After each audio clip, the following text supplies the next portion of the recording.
Hello and welcome to the PLC Curriculum Preview for the 5th 6 weeks for 6th grade.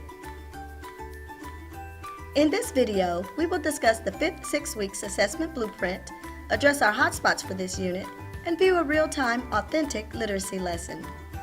You will gain a deeper understanding of active reading to transfer responsibility of learning to the student. Your assessment blueprint is for units 5A and 5B. There will be one assessment this 6 weeks. The instructional dates are February 23rd through April 8th. The assessment will be posted on April 6th, and the assessment should be given by April 9th.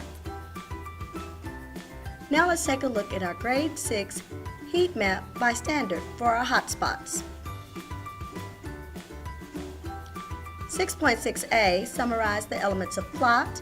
Development is a hotspot for this unit, as well as our knowledge and skill statements that are dual-coded with Figure 19D and Figure 19F, making thematic connections across paired passages. 6.6a is summarize the elements of plot development in various works of fiction. Students must be able to summarize the basic sequence of events in a story. Figure 19D make inferences about text and use textual evidence to support their understanding. The types of inferences students need to make are about structural elements, literary elements, sensory and figurative language, and the purpose of the elements and the purpose of the language in sections of the text or specific sentences. Refer to the specificity of the knowledge and skill statements for each informational genre for additional information on inferring in each type of informational text. Please note that Figure 19D is embedded in the knowledge and skills statements. And finally, Figure 19F standard reads, make connections between and across multiple texts of various genres and provide textual evidence. These connections include thematic links, author analysis, and similarities and differences in ideas, details, and purpose. One best practice we'll look at today is teach reading as thinking. Reading is a cognitive process, an active, constructive, creative, higher-order thinking activity that involves distinctive thinking strategies before, during, and after reading. Another best practice we'll look at today is giving students daily opportunities to talk about their reading. These two best practices are critical components of an authentic literacy lesson. Let's look at the 4 components of an authentic literacy lesson. They are read, annotate, discuss, and write. It is a best practice to have students read a text closely, annotate the text as they read, and provide opportunities for students to have rich discussion about the text and to write about the text. Let's see an authentic literacy lesson in action. So after we do the small group brainstorm, I ask them to come prepared for Text Talk Time. And Text Talk Time is a discussion structure that I created in order to give the kids an opportunity to talk about a text that we had been reading during the week. It's an opportunity for them to call the shots and to discuss what they were thinking when they read the text. And it's also an opportunity for me to ask questions that challenge them and that I'll later expect them to respond to in writing. Before we get started, I want to go over the expectations like we do every single time. One person speaks at a time. And lately, remember, we've been kind of talking about how sometimes we get excited and we all start joining in and blurting out, and that's okay every once in a while. That happens in normal conversation. But we just remember that if I call for the zero noise signal, that we're all going to come back as a group and hear one person. Listen carefully to the speaker, right? You don't know if you're adding something if you're not listening to what someone else said, right? So you need to listen carefully. And use hand signals. So 2 fingers if you have something to add onto what somebody has already said, and thumbs up if you have something new to say. I use a strategy of hand signals in order to promote active listening. I also use hand signals to help me facilitate the conversation. Oh wow, lots of thinking. This strategy has been really effective because raising your hand wasn't enough. It gives students an opportunity to show me that they have something to say. Finish, you have something new to say, looks like. Okay. I have 2 questions. Pose them to the group. Okay, so the first one is, what happened to the ship after they left? The ship that was gonna come and they waited? Can we go to that part? Do you know what page it said that on so we can... I think, well, we heard that in the beginning that... For the first 20 minutes of the conversation, I'm just choosing students and trying to give turns to an equal number of students from different parts of the circle. I'm the facilitator in this discussion. Natalia, you have something to add? It's also on Sacagawea. It was hard probably for her because she had her baby with her. And to go around that river and stuff, like babies, like we were talking about in our group, babies need a lot of good care. And it would be hard to go through all that, especially with a baby. Do we have evidence that Sacagawea was with them when they crossed the falls? I know. Yes. I don't think she was with them the whole time. Devontae, do you see where there's evidence? In the picture, it shows Sacagawea.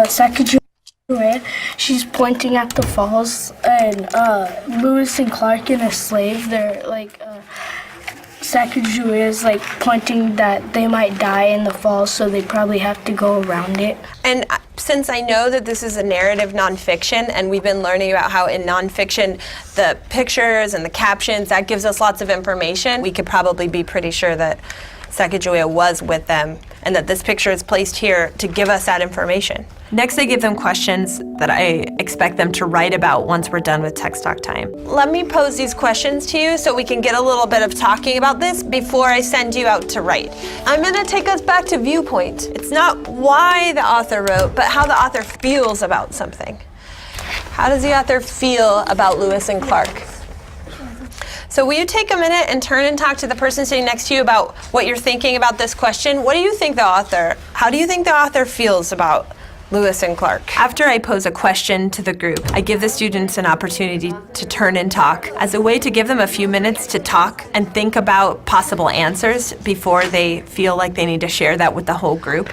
Who thinks they found some evidence to back up what they think about how the author feels about Lewis and Clark? Let's go to Alyssa. It says on page 644, from St. Louis, Lewis and Clark traveled to Washington, D.C., and almost every town they passed through, they brought bands to welcome them as heroes, which meant that like whenever they came in, everyone's like cheering and like congratulate them. And so like the author like put that in to make everyone feel that they're heroes. Yeah. Okay, so you would say that the author feels like Lewis and Clark were heroes?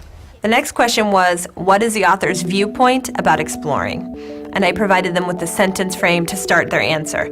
The author thinks exploring is... If you were gonna fill in this sentence, how would you fill it in?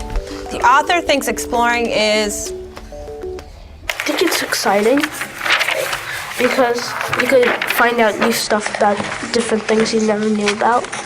Okay, like here on 644, I noticed connecting with what you were saying, that it's exciting because you found things I'd never found before. Like on page 644, it says, the expedition returned with numerous samples of plant and animal life that had never been seen by American scientists. Especially in those times, North America wasn't North America yet. It was called the New World.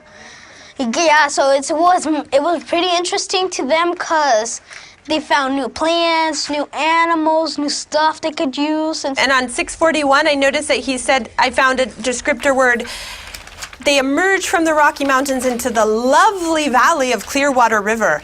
If an author's using an opinion word like lovely, that's sort of showing how they feel about something.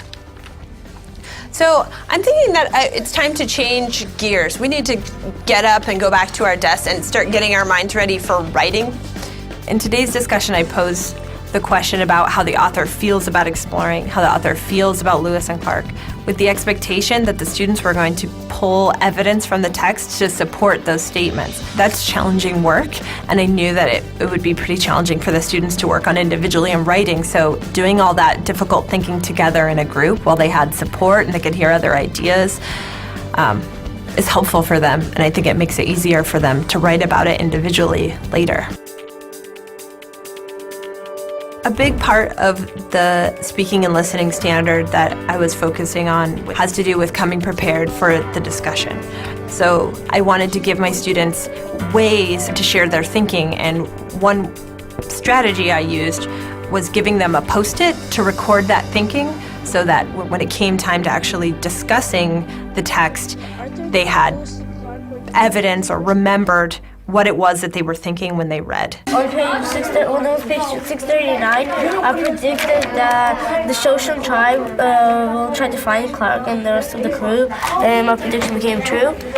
My favorite thing about the Post-its is that it honors their thinking, and it helps them to remember what it is that stood out to them.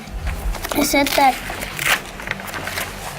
the cross of discovery had... I talked to the students about how sometimes we have this great thought and then we move on to the next thing and we already forgot what we were thinking. So a Post-it is a way of kind of holding on to that thinking, and we can even put it right in the book.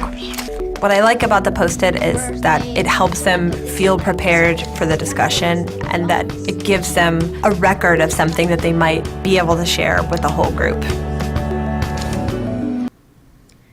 Ways for students to show active reading are the use of Post-its, dialectical journals, text coding, thinking notes, use or create their own graphic organizers, visualize the text by drawing pictures, making marginal notes or comments or annotations, asking questions about the text and noting their answers to their questions, writing a summary in their own words, or using movement strategies such as four corners, notes around the room, or statues, and of course, discussion.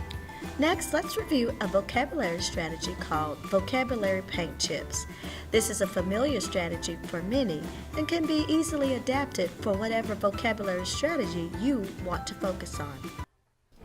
There are lots of ways that teachers can approach teaching vocabulary. I have new vocabulary cards. Brown, take one that you want. And I've discovered that in order for students to really engage in the literacy around a concept, in order to write about it, talk about it, read about it, they have to have language about it. This particular strategy is taking paint chips and taking the vocabulary word and putting it on one shade of the paint color, and then putting different versions of the word and then finally synonyms of the word on that paint chip. Okay, so those are coming around. Every time they use that word or any of the words on that paint chip during class, they have a little sticker and they get to post it on the wall on their way out. Lastly, I want to share a simple test-taking strategy that students can use when they are answering questions to paired passages. This strategy facilitates the need for students to go back into the text to provide the text evidence.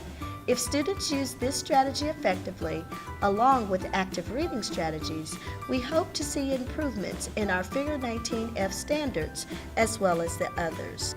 Thank you, and I appreciate you participating in the PLC Curriculum Preview. Don't miss next 6 week's PLC Curriculum Preview video that will spotlight the gradual release of responsibility. As always, if you have any questions, please feel free to contact me. Thanks again, and I appreciate your time. Until next time, goodbye.